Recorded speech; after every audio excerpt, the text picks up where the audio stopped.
Salut tout le monde, c'est Black Shadows 84 et on se retrouve pour la première vidéo donc sur ma chaîne.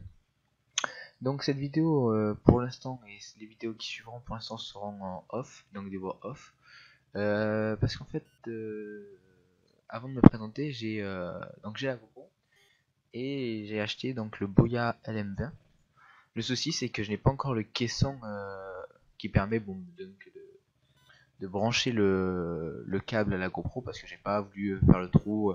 J'ai envie de garder quand même un caisson qui, si j'ai envie de faire d'autres choses avec la GoPro, qui va me permettre de garder. Donc c'est pour ça que j'en ai un autre que je vais recevoir et il devrait être reçu dans une semaine et demie, 2 semaines. Donc pour le moment, les prochaines vidéos qui sortiront, quand j'aurai de la voix, elles seront faites en off et bien évidemment quand j'aurai le caisson, elles seront faites à moto.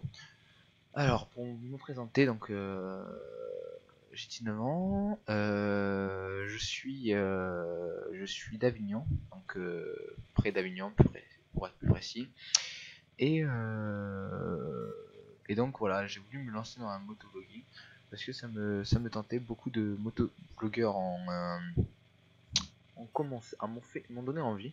Beaucoup de motovloggeurs m'ont donné envie. Je me suis dit bah, pourquoi pas me lancer. Je vous fais référence par exemple à Chip 87, à Phaserman, Radmedrim, Bitume, Marty, tous ces gens. Il y en a encore plein hein, que je regarde, mais c'est vrai que c'est ces principaux qui m'ont donné envie. Et je me suis dit, j'ai la GoPro, il me manque plus que le micro, pourquoi pas se lancer dans une chaîne avec essayer de faire des vidéos chaque semaine, essayer d'avoir de la qualité, etc. Donc voilà, pourquoi pas se lancer.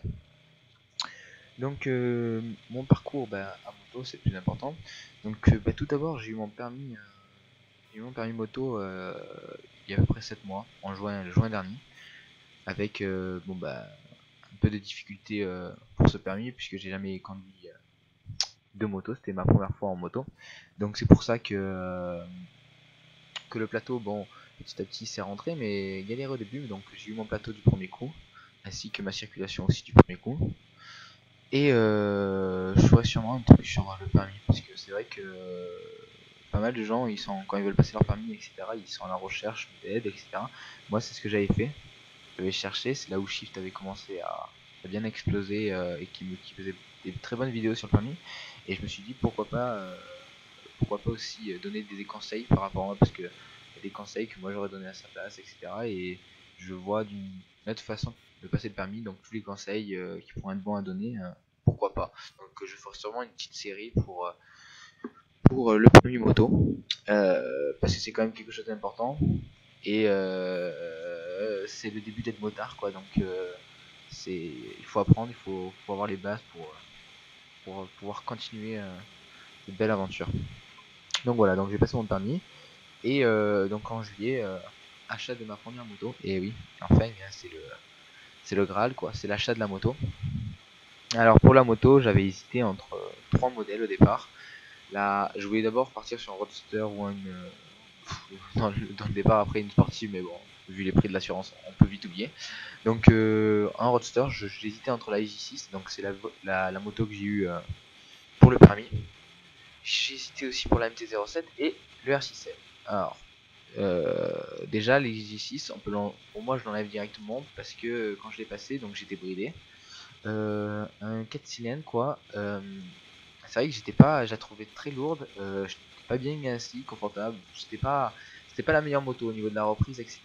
Je sentais que bon, pas, pas trop de puissance, ça me manquait. Donc, puis l'ayant passé au permis, bon, ça me plaisait pas plus que ça. Donc, il me restait la MT-07 et le R6. La MT-07, le problème c'est qu'il n'y a pas d'occasion. Comme je disais, ça fait un an, il n'y avait pas d'occasion. Elle venait tout juste de sortir et les occasions étaient à 4500, 5000 euros minimum. Comment dire, c'est un budget conséquent, sachant que pour moi, ma première moto, c'est possible que je puisse me casser la gueule à l'arrêt, en conduisant, en faisant des conneries, et je voulais pas dépenser autant dans une moto, puis prendre une assurance en tout risque et prendre très très cher, alors que bah, je suis jeune conducteur, hein, on apprend en conduisant, et c'est vrai que j'aurais pu, voilà, si je me casse la gueule ou autre, bah, ça peut vite me coûter cher, et du neuf c'est très très cher au niveau des assurances, très très cher.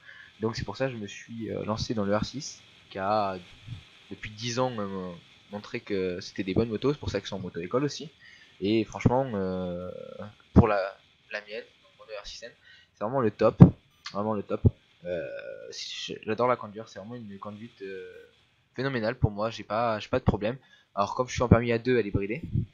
Donc elle est bridée en A2, donc comme elle est en dessous de 2012, 34 chevaux. Mais le bridage, moi je le ressens pas. Après certains diront que le bridage c'est quelque chose d'important, etc. Mais moi je le ressens pas. C'est-à-dire que j'ai pas l'envie d'enlever le bridage pour le moment. Parce que déjà j'ai pas goûté à plus, j'ai pas goûté à quelque chose de plus important. J'ai pas conduit une moto à 72, 80, 90 chevaux, 100 chevaux, donc je sais pas ce que ça fait. Et parce qu'aussi dans mes virages, quand je fais des virages, je fais mes virages à 80-90 selon les virages. Voilà, et j'ai pas besoin de monter à 150 ou 200 km/h. Donc ça me convient très bien. Peut-être pour les accélérations, mais sinon ça me convient très bien. Le bridage, même à 34, ça convient très bien. Donc voilà. Donc sur mon ER6N, quand je l'ai acheté, il y avait donc l'asset confort, l'ajout des clignotants LED à l'arrière et la plaque, le support de plaque qui avait été modifié. Et moi par la suite, donc j'ai modifié mon pot d'échappement avec un SC Project. J'avais beaucoup demandé de conseils, etc. par rapport au pot parce que voilà, c'est quelque chose moi qui fait un peu d'interview ou autre. Avec le pot de l'ER6N, comment dire qu'on est inexistant déjà qu'avec avec une moto qui fait du bruit, on est un peu inexistant. Alors là, vous imaginez que personne ne nous voit. Et c'est pour ça que j'avais hésité et on m'avait donné pas mal de pots et je voulais quelque chose qui était pas cher parce que c'était de l'occasion de base. Et je me suis donc lancé dans le SC Project qui est vraiment un pot mais énorme. C'est vraiment, je pensais pas que ça allait faire un bruit comme ça. C'est vraiment, ça fait un barouf de fou et c'est jouissif. C'est une autre conduite, c'est différent et ça fait tellement plaisir. Ça fait tellement plaisir quand on prend le volant et juste d'avoir ce bruit, c'est ça qui est bon en fait. C'est ce bruit qui donne encore plus envie de conduire la moto, etc. Et qui donne une nouvelle sensation, une nouvelle façon de conduire. Et ça, c'est un régal. C'est un régal. Donc voilà, donc j'ai fait mon changement de pot. Et puis bon, ben, pas de chance, hein, comme d'hab. Il y a une semaine après, donc le 12 décembre, je me suis cassé la gueule en moto. Et oui, ça arrive, c'est pour ça que vous avez peut-être bien fait de partir sur de l'occasion. Alors rien de grave, je ferai sûrement une vidéo pour expliquer ce qui m'était arrivé, avec des photos pour montrer que voilà, l'équipement c'est primordial et c'est important, très important, et qu'il faut pas le délaisser. Donc voilà, ça c'est un truc qui pour moi est très très important. Pour ma chaîne, je vais essayer de faire un peu tout. Donc pour l'instant, il y aura des vlogs. Quand j'aurai bien sûr le micro, ça sera encore plus top parce que ça sera parfait, ça sera en moto. Il y aura sûrement des tutos, des balades aussi parce que je faisais souvent des balades. Alors, cet été, j'en ai fait pas mal. En compagnie de Phaser, en compagnie de Bitume, tous ces gens. J'ai ça et c'est vraiment bien parce qu'on apprend à conduire en fait. C'est pas en étant tout seul qu'on apprend à conduire, c'est en étant à plusieurs. Et plus on est nombreux, ben mieux c'est parce que on suit les virages, on suit et on apprend, on progresse beaucoup plus vite en groupe que seul. Donc si vous avez l'occasion de rouler en groupe, c'est énorme. Donc voilà, des balades, des tutos comme j'ai dit, sûrement des daily observations, mais bon, il n'y en aura pas toutes les semaines ou autre, je verrai selon ce que je filme. Ce sera pas mon thème premier, mais voilà, il y aura sûrement ça, des vlogs et plein de petits hors sujet comme j'ai posté le bruit de mon pot, je ferai sûrement quand il fonctionne. Je mettrai la GoPro pour que vous puissiez entendre lors de son fonctionnement. Donc voilà, pas mal de choses qui seront prévues. Donc pendant 2 semaines, là, ça sera sûrement des vidéos, voilà, avec le micro sur l'ordinateur et après on met l'image, on incorpore tout ça. Et par la suite, ça sera direct. Les vidéos vont arriver, je vais faire une vidéo présentation de ma moto, la présenter un peu en plus en détail. Et peace les gens. N'hésitez pas à continuer à me suivre, etc. C'est que le début.